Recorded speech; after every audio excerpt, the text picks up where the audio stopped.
Less than a decade ago, Disney announced that it would be going after acquiring Fox. And of course, where we live now, we know that this went through. But we just recently learned that Disney almost bought WB and DC Comics instead of Fox, which would have changed the landscape of the entire entertainment industry on another level, at least for comic book films.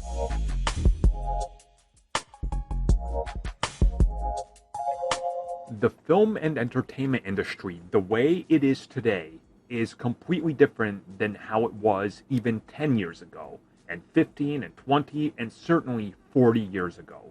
In that time, we've seen major players come and go, consolidation, and all sorts of things, and among these major players, one that's constantly seen loss of value and a constant spiral out of control has been WB.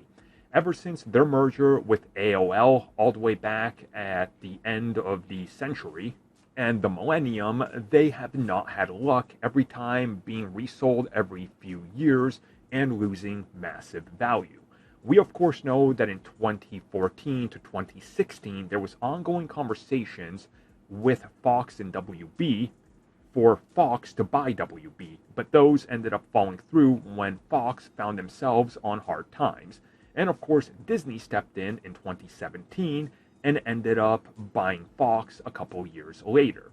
Well, as it turns out, this is not the complete picture. As it turns out, and it's been confirmed by Puck News, and we kind of had hints at this before, but never anything to this extent, Disney was actually going and meeting and talking about potentially acquiring WB.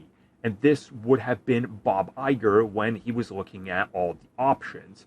Ultimately, Disney decided to go with Fox because they saw their assets as more valuable. Now, it's hard to argue against this because WB at the time did have assets, but many of them were being damaged and or being shuffled around so frequently that they started to lose value in every single regard. Where Fox, they saw the potential of franchising even more, with Alien, Predator, everything that they had to offer on TV, which dwarfed the amount of content that WB has had in the last 15 years or so. So what happened was ultimately Bob Iger and Disney agreed, hey, shareholders, Fox. But in the conversation, we actually, I guess, learned that WB would have been allowed to sell DC characters to Marvel and Disney.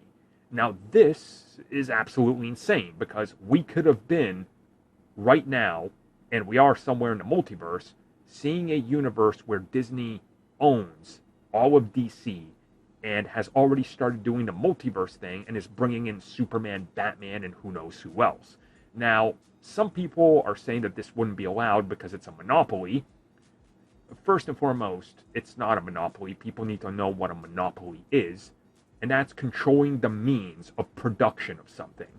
Just because Disney would acquire DC, they don't prevent anybody from actually producing superhero content. That's a monopoly.